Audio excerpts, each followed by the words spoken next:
Why I choose to defend Cristiano Ronaldo. Today I am talking about why I feel like the Man United star has been unfairly treated this season. It is safe to say that the 2022-2023 Premier League season is one Cristiano Ronaldo certainly wants to forget. The striker, 37, has had the worst start to a campaign of his glamorous, trophy-laden career. His performances have not been great and his antics on and off the football pitch have not handed him any favours among the fans and critics and the English media. Pundits e.g. the likes of Jamie Carragher have not been kind in throwing jabs at Ronaldo.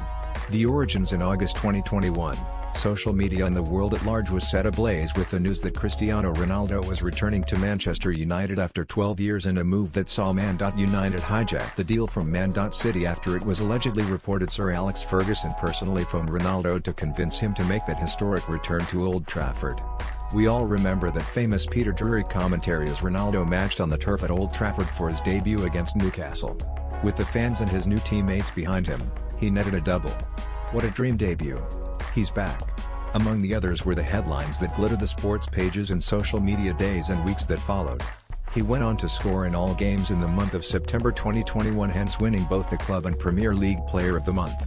Early signs of trouble despite Ronaldo's goals, Man United struggled, which led to their then manager Ole Gunnar Solskjaer to be fired after an embarrassing 4-0 defeat at Watford. The media were quick to shift the blame to Ronaldo and his style of play. There were murmurs of discontent in the dressing room brought about by the arrival of Ronaldo. This obviously did not sit well with the veteran striker, who issued a response video via his social media seemingly blaming some of his teammates and younger players for not being good enough and not willing to take criticism and listen to instructions. As expected, the media storm was untamable, but he persevered, netting 23 goals in all competitions despite the team's overall horrible performance, which led to the worst ever point tally by Manchester United in the Premier League era. Cristiano Ronaldo was the only bright light among the darkness, winning Player of the Season. Let the games begin. After Erik ten Hag was appointed as new manager of Man United, there was wide speculation that Ronaldo will be sold, and the fact that the team had not qualified for the prestigious UEFA Champions League. It was thought Ronaldo would be sold to fund the massive rebuild. With only a few weeks left of the transfer window, Ronaldo via his social media issued his disappointment towards the club for their lack of investment and lack of signings given how badly the squad needed a boost. This led to the player asking to be sold, and Cristiano refused to report for pre-season, deciding to train alone away from the squad. Following the failed transfer, Ronaldo was forced to stay, and during the club's last game of pre-season, Ronaldo left after halftime, which led to a huge backlash from the United supporters and the media/pundits, with many calling for him to be suspended or even released by the club. But in the eyes on many, this was led to the end of a relationship, if any, between Ronaldo and Erik ten Hag. This prompted the manager to relegate Ronaldo to the bench for the bulk of the team's opening games, and it was crystal clear that Ronaldo was not happy about it. The situation finally exploded during the home game against Tottenham Hotspur, when he refused to come on as a late substitute and decided to march down the tunnel before full time, and all hell broke loose. The world was on the fire. Many fans and pundits called for him to be thrown out of the club or never play again, but personally I stand by Ronaldo. Let me preface this by clearly stating that I do not agree or condone his behavior, but these are my reasons why I think he acted in that manner. 1. He feels disrespected by the club.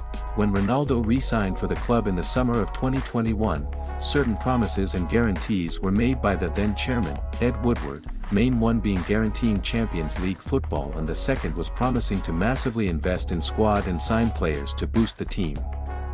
Man Utd did not honor their promise of selling him. There's all this talk of him being put on sale and no club wanting to buy him. To me, that is absolute bullshit. The club refused to sell him because of the millions of marketing dollars his brand attracts.